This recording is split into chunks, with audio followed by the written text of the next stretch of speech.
You got it, right, Ben? Yeah. Randy, is Fred and Dexter, are they on? There's not Fred. There's one call in. Chief Arzab is here. No Dex or Fred right now. We'll give them another minute or so. Yeah.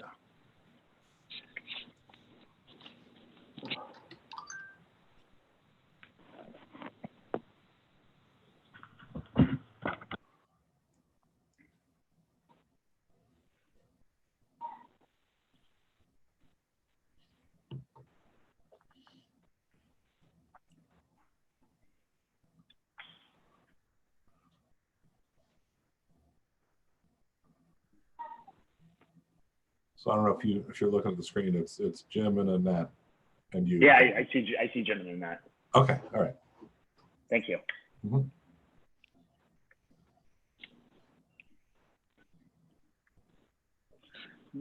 We'll give them one more minute and then we'll get going.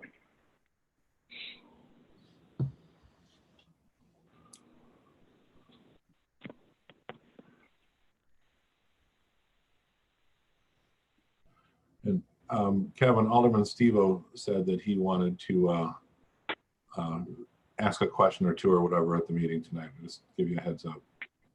All right. Well, he's not a member of the committee, so I'm not going to permit it.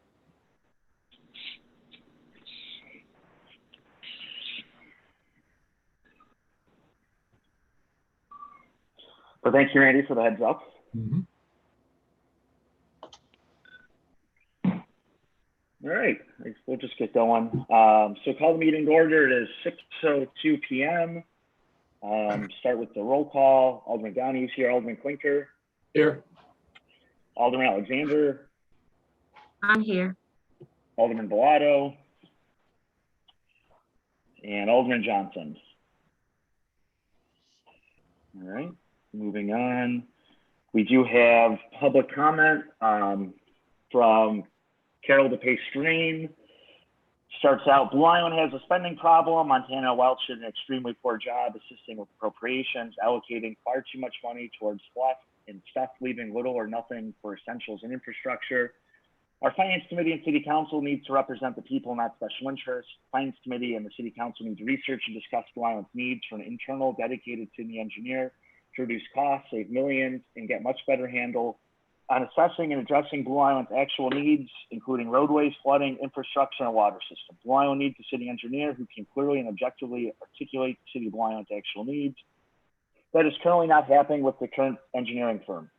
Without question, a dedicated salary to the engineer will save cash-strapped Blue Island millions and provide the perspective needed to assess and address Blue Island's special needs.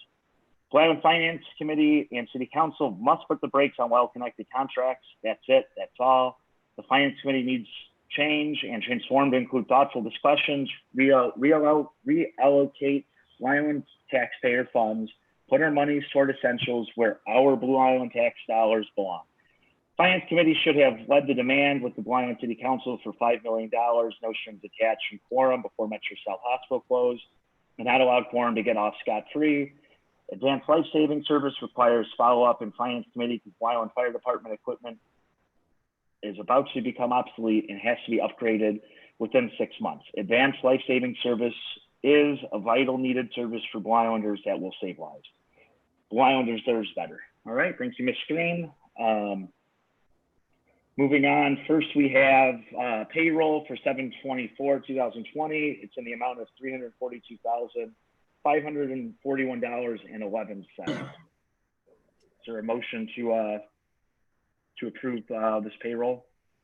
I'll make the motion, and I also have a question when it gets to that. And Kevin, Dexter's in the room now too. Okay, welcome, Dexter. All right, there's a motion by Alderman Klinker. Was there a second? And then we'll get to the question. Anyone want a second? A second. Alderman, all right. Alderman Klinker, what was your question? Is Topeka in the room? No, she's not.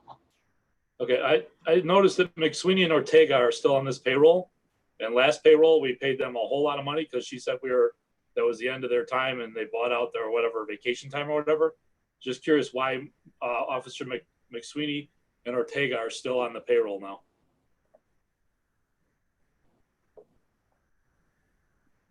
I'm not sure, but I'll write a note to have Topeka follow up with you regarding that. Yeah, thank you. Okay. That's all I have. All right. Any other questions for payroll? Topeka is actually in the room now. Oh. All right, Jim, do you want to repeat your question, please? I'm Topeka, sorry, I'm late. I'm here. It's Jim Klinker. I was just curious as to why Mcsweeney and Ortega are still on this payroll. I thought last payroll we paid them out their whatever benefits because they both retired. Yeah, so Mr. Mcsweeney and Mr. Ortega actually agreed to have their retirement payouts given to them over the course of the remainder of the year, which is actually better for us from a cash flow perspective because their retirement payouts were large. And so they agreed to have their retirement breakouts broken down. So Mr. Mcsweeney has this actually broken down in 4 installments of $3,233.87 over the next 4 pay periods. And Mr. Ortega actually agreed to have his broken down into 12 installments of $2,896 over the next 12 pay periods. So the last pay, I don't have it in front of me, but the last thing we approved, they both got like $10,000 and $13,000. What's that from? Yes.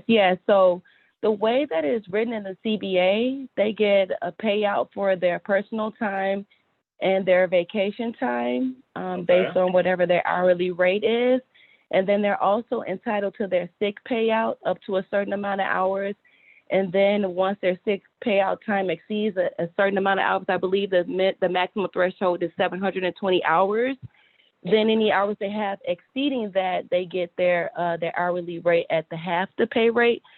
So if I'm not mistaken, Mr. Ortega had 1,092 sick hours, and Mr. Mcsweeney had around 600 sick hours. And so they agreed to have those paid out in installments over the agreed upon time period. So that's why we did it like that. And when I do the sick payout, like the retirement payout, I like to do it in 2 payments so that it's a little bit cleaner. So I do the vacation and the personal time in 1 pay period so that I can go back and I can reference it. And I like to do the sick in a separate one because that one is a little bit tricky. And I developed a template that I use for each retiree that I actually had vetted with the attorney. And that's what I use when I'm doing the payout. So it can be like clean for me just for research purposes so I can refer back to it. So that's why. And you'll actually see Mr. Ortega for the remainder of the year and Mr. Mcsweeney will be for the next 4 pay periods. You'll see them on there. Okay, thank you. You're welcome. All right, thank you, Topeka. Any other questions regarding payroll? All right, seeing none, there was a motion and a second. All in favor of approving the 7/24 payroll, signify by saying aye. Aye. Aye. Any opposed, say nay. The ayes have it. Motion is carried. Next is the accounts payable for July the 29th, 2020. It's in the amount of $877,557.30. Is there a motion to approve the accounts payable?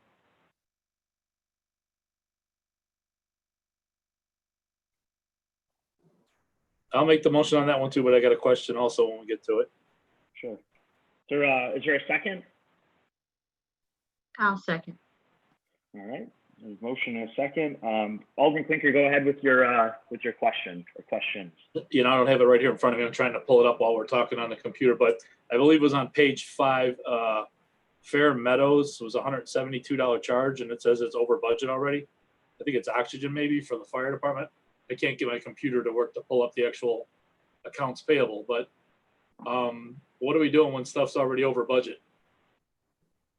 Yeah, so when items are over budget, I actually reach back to the department head and I ask them to recommend a budget line to actually transfer the funds from their own budget.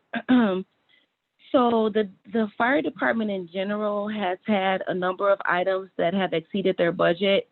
And I don't know if this was taken into consideration when they were actually doing the appropriations, because I actually talked to Chief Rita about his expenses and his expenditures before, and how a number of his items are actually coming in over budget.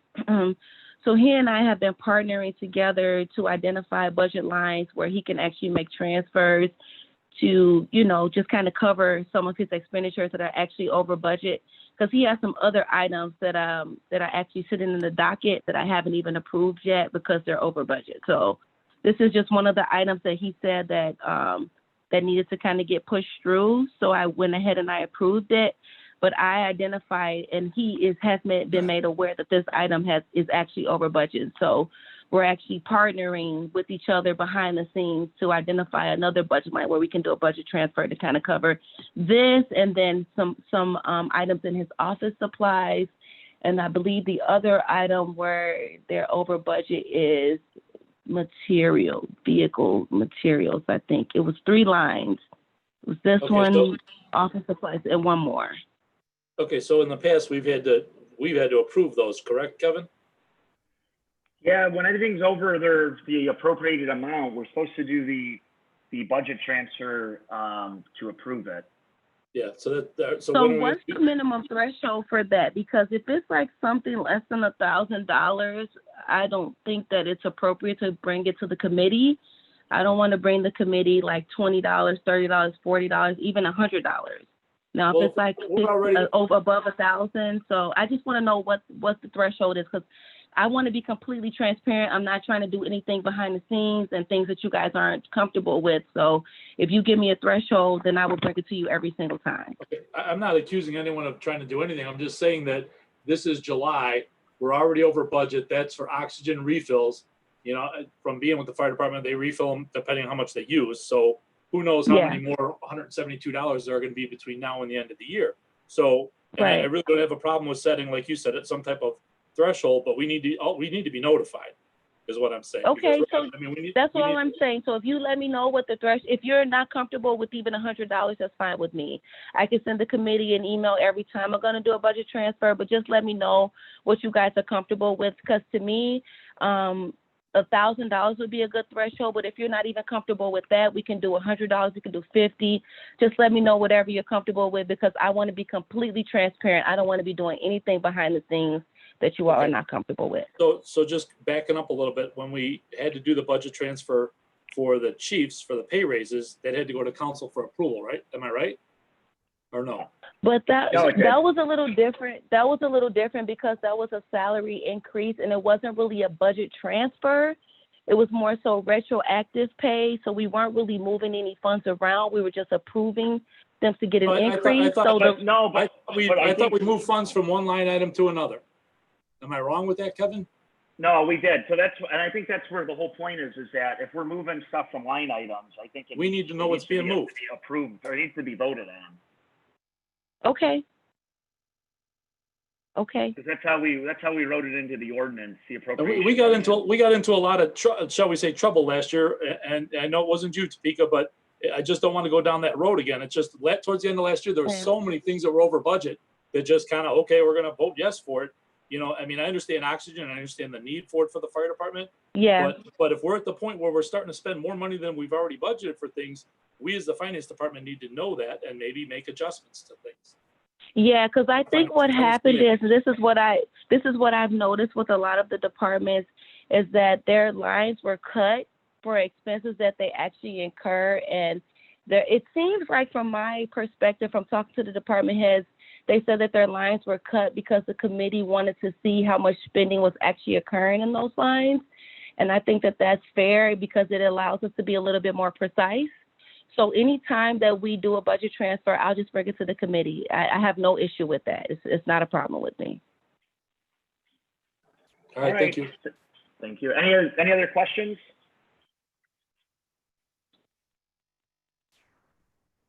No, all right, seeing none, there was a motion and a second, and it was brought to my attention, we have to do roll call votes now from the last executive order. So we're gonna do a roll call for approval. Alderman Donahue is an aye. Alderman Klinker? Aye. Alderman Alexander, Aye. Alderman Johnson. No. Alderman Johnson's a no. All right. There's 3 ayes and 1 no. The ayes have it. So the accounts payable has been approved. Thank you. All right. Moving right on. Next item, item C. It's the Vincennes pump station repair quote. Jim, Postal, did you want to go on this one, or is this you, Eric? Jim, I can review this. I got the numbers in front of me, if that's all right with you. Yeah, go ahead, Eric. Okay, all right, thank you, Alderman Donahue. So this is a quote from 2 separate companies to repair the altitude valve, which is leaking at the Vincennes Avenue pump station, Vincennes Road pump station.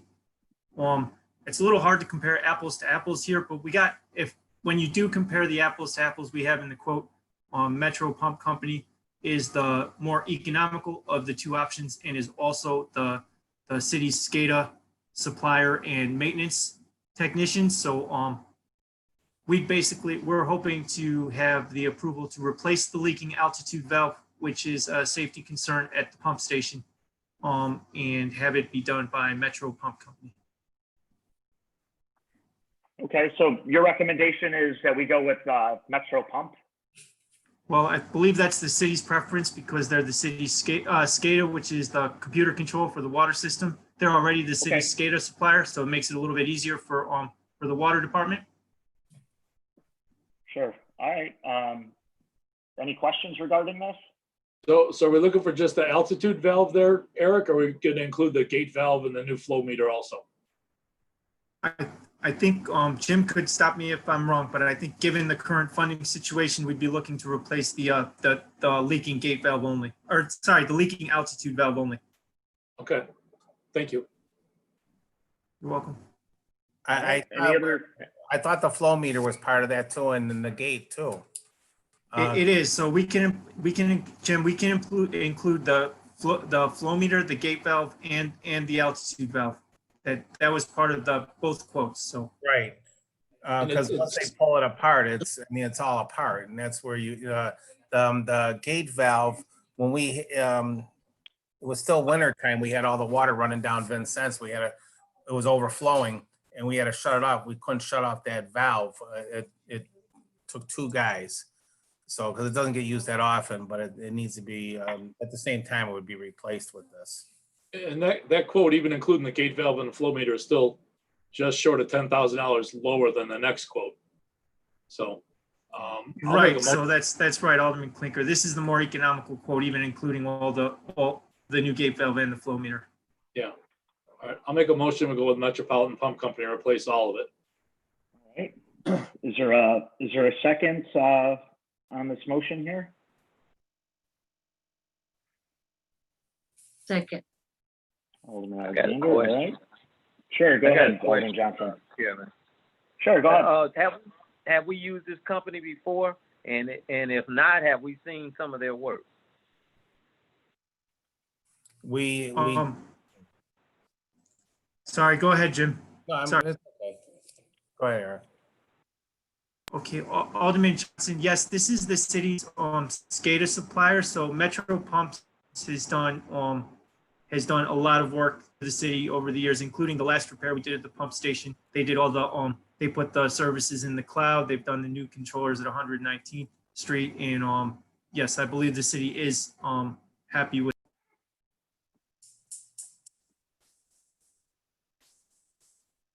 Anything else, Alderman Johnson? No, thank you.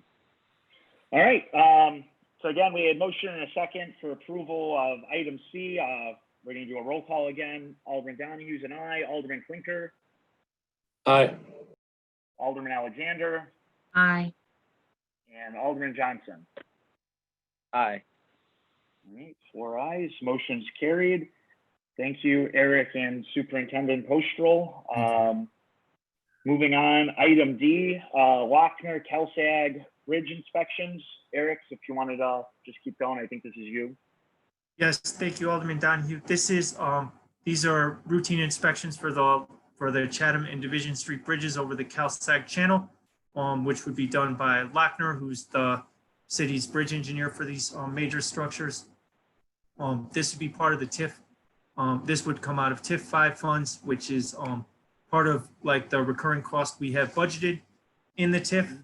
And we got a concern about some corrosion that's starting to form on the bridge trusses for Chatham Street.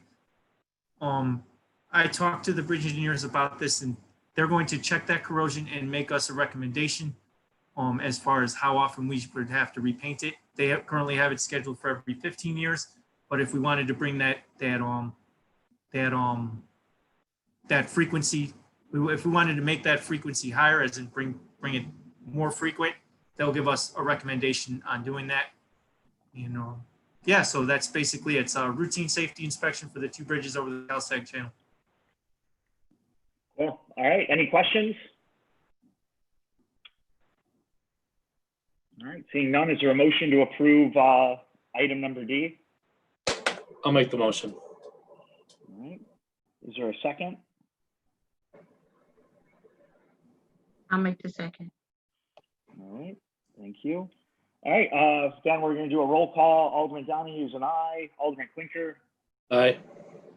Alderman Alexander. Aye. And Alderman Johnson. I'm sorry, Chairman. I wanted to know if, did we have any warranties and stuff on this work that we're doing? I'm sorry. I should have been a little more quicker response. Yeah. So this, I don't know if this is just the routine, the yearly inspection we have to do. Right. But I was talking Eric, about not only, is there anything on warranties?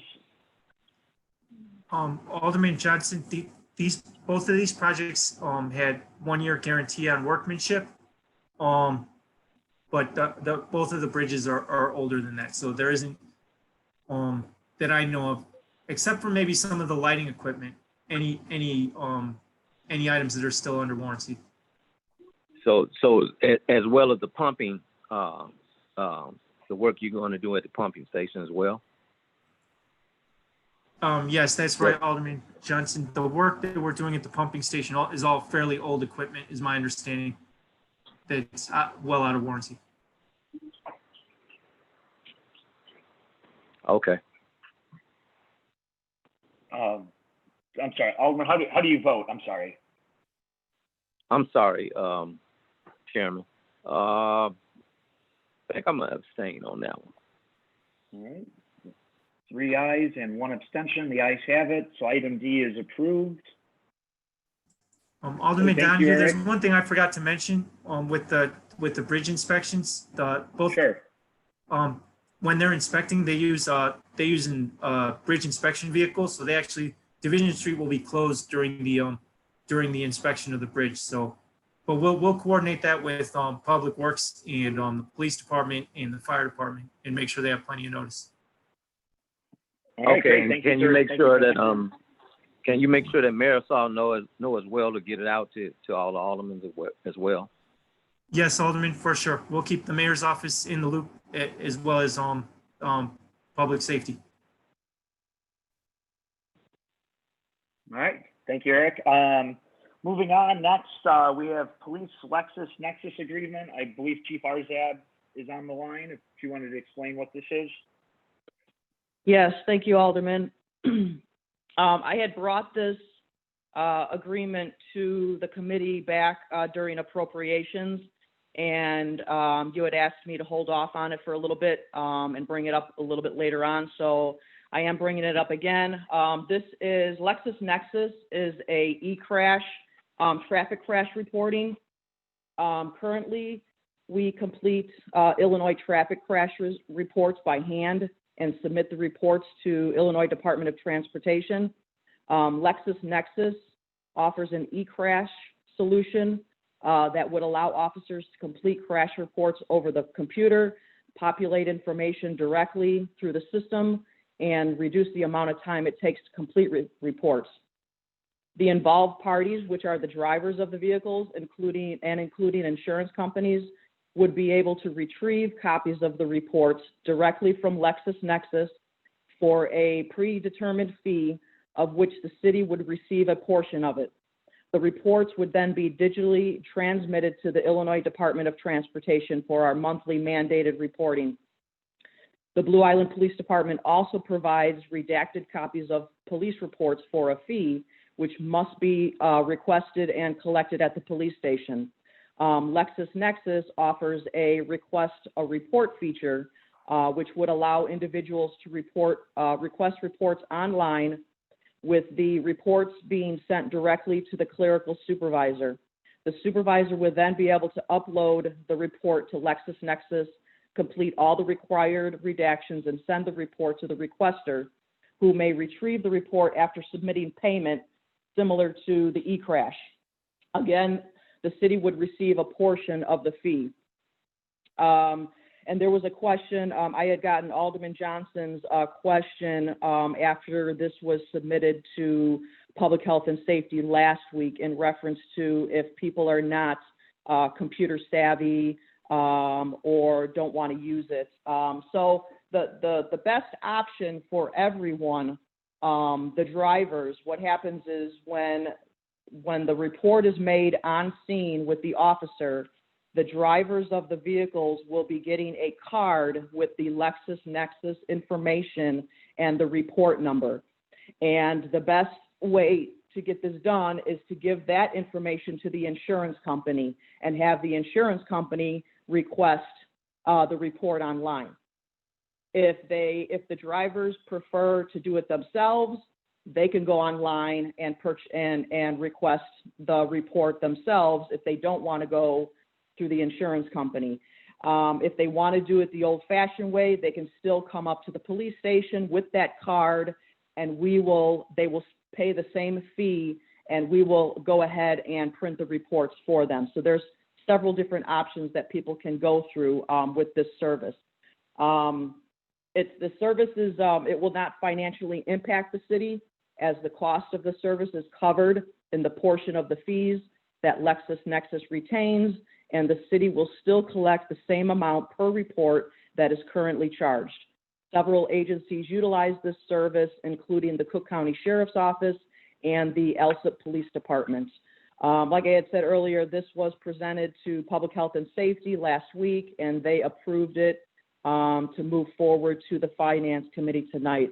So I am asking, respectfully requesting an approval to enter into this agreement with Lexus Nexus. All right. Thank you for that very thorough update. Any questions?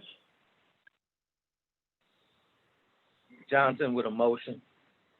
Motion to approve, Alderman Johnson? Yes. Okay. Is there a second? Klinker. Klinker, all right. So we're gonna do a roll call vote. Alderman Donahue is an aye. Alderman Klinker. Aye. Alderman Alexander.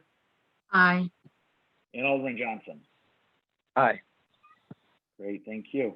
All right, next is Macon County Training Police. Chief Arzab, floor is still yours. Yes, thank you for the approval on Lexus Nexus. This one is real quick. This doesn't have any financial, any finance to it, but I wanted to adhere to the two committees before I go to City Council, and also Alderman Klinker last week for Public Health and Safety recommended just bringing it on tonight. So Macon County, it's a new state-of-the-art training facility for police officers. We've been using it the past year. We sent a couple of our officers through it. It's a very good academy, very successful. Like I said, state-of-the-art equipment, great trainers, things like that. This is just a memorandum of understanding that basically says whenever Macon County has an academy class available, the Blue Island Police Department automatically gets 2 spots reserved for that academy class. If by chance Blue Island is not hiring at the time, we can tell Macon County, you can release those 2 spots and offer them to other departments that may need them. That's basically it. There's no, we don't have to take the spots or anything like that. So it's very plain, simple memorandum of understanding. So I am asking or for an approval to enter into this memorandum of understanding with Macon County. Got it. All right. Any questions? No, is there a motion make a to motion. approve? I make a motion, Johnson. Alderman Johnson, all right. Is there a second? Klinker. Alderman Klinker, all right, thank you. Roll call vote, Alderman Donahue is an aye. Alderman Klinker, Aye. Alderman Alexander, Aye. and Alderman Johnson. Aye. All right, motion's carried. Thank you, Chief Arzab, for Yep. for bringing this item. Yes, thank you all. Appreciate it. All right, any comments or concerns from members of the committee? No? All right, is there a motion to adjourn the meeting? Klinker. Johnson. Klinker with the motion, Johnson with the second. All right, roll call, Alderman Donahue, aye. Klinker, Aye. Alderman Alexander, Aye. and Alderman Johnson. Aye. All right, meeting's adjourned. We'll be meeting next Monday, August the 6th at 6 p.m. All right, have a good week, everyone. Take care. Thank you. You too. Yep, Good bye-bye. night, you too.